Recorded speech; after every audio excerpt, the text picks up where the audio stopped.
Welcome to Wrong Time Watch. My name is Kevin, and today we're looking at the Davosa Argonautic Lumis BS automatic 300 meter white dial. MSRP for this watch is $1,029. So the BS in the title, that is for Beyond Steel. Sorry, it took a second there. And Beyond Steel is a hardened steel, and they claim that it is almost as hard as diamond. So 300 meter water resistant, definitely looks like it can handle that. It's a big, heavy watch, so I don't see any issue with this thing getting down to 300 meters of water depth rating here. Flat sapphire crystal with AR coating. I've really come to appreciate flat crystals. Dome crystals look, well, they look better, I think, but the flat crystal is a lot easier to tell time with, especially with AR coating. You can see I'm turning this all over the place and really don't see much reflection on it. Not enough where you can't read the time, so very well done there.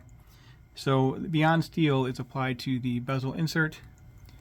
So I don't know if it's as hard as ceramic, but it's probably pretty close. And then the nice thing with this is it's not going to shatter like ceramic can shatter on you. So I think this is an improvement above ceramic. And now that we're zoomed in here, you can see that textured dial. They call it guilloche, but I don't know if that's guilloche. I mean, I guess I'll take their word for it.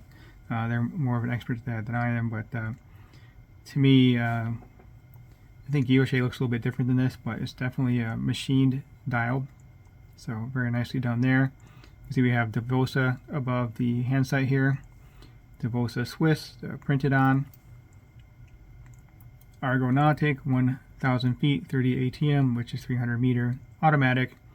And then T25, that gives you a clue as for the lume on this watch. These are gas tubes with tritium in them. So T25 tritium lume. And then Swiss made here at the 6 o'clock indice. So yes, the watch is Swiss made, has a Swiss movement.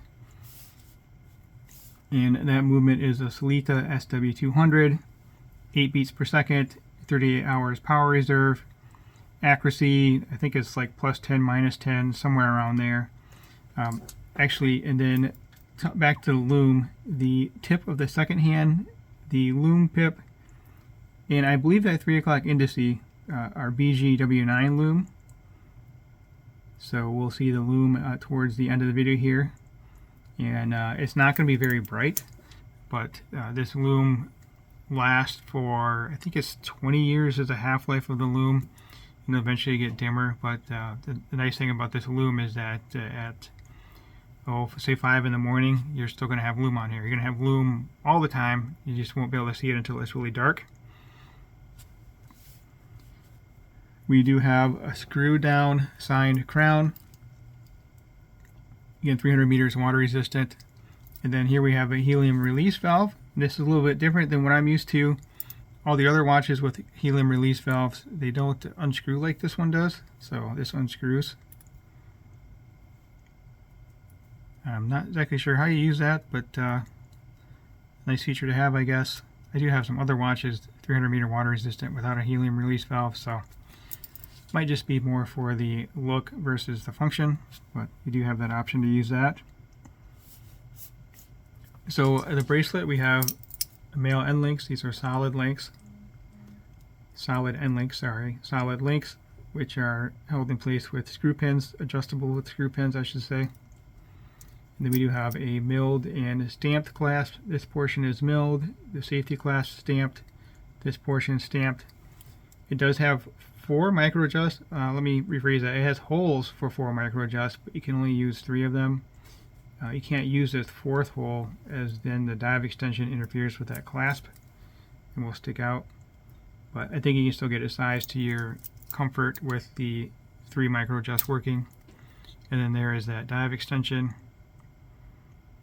I don't know if you could. No, I was just thinking that if you could remove that or not, but it doesn't look like you can remove that dive extension.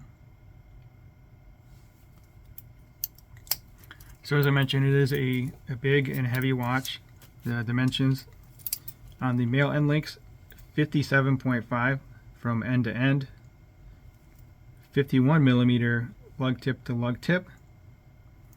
43 millimeter bezel diameter, which is the same as the case diameter. It's essentially flush there. Now a little bit of overhang, so I take that back, but very small amount of overhang on that bezel over the case. 43 at the bezel for the diameter. 13.5 thick. 22 millimeter lug width, and it does taper down to 20. 7 millimeter crown. In size for my 6.5 inch wrist, it weighs in at 186 grams. So definitely a heavy watch. So let's get it on wrist here. I prefer a little bit lighter and smaller dive watch, but I do have a small wrist, 6.5 with 52 millimeter wristband. So it's pretty interesting looking once you zoom in or really look at it closely with how the lume is applied with this watch. Let me zoom in a little bit more again. It's kind of cool seeing the side of that gas tube there on the handset. And then these gas tubes are on applied indices, kind of nestled down in there. So pretty neat looking. And like I said, we will check out the lume. Let me compare this to my SKX for size reference.